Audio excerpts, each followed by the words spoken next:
আছে তদন্তের পাতায় লেখা প্রশ্ন কত যে আছে। শিক্ষাঙ্গন কেন আজ এমন হলো ক্ষত বিক্ষত? জবাব চাই সত্য হোক প্রতিষ্ঠিত।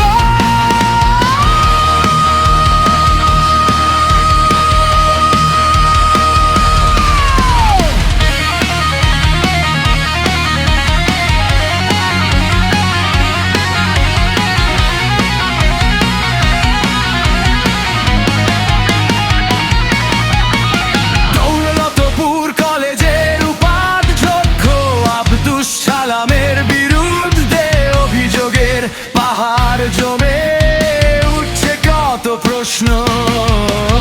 তদন্ত কমিটি বলছে প্রমাণ পেয়েছে যথেষ্ট। নিয়ম যদি ভাঙা হয় বিচার হোক সঠিক।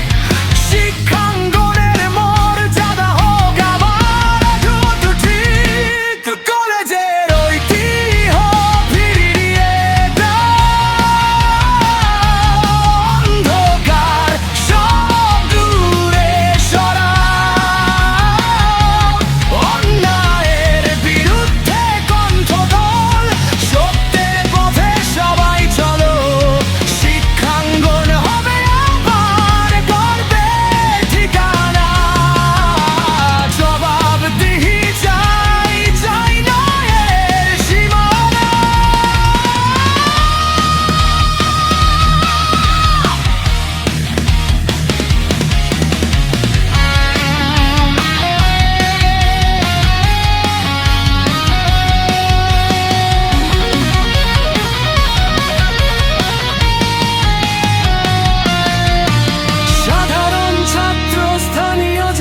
সচেতন মানুষের দাবি পুরনো সেই ঐতিহ্যে ফিরে আসুক, এটাই সবার দাবি।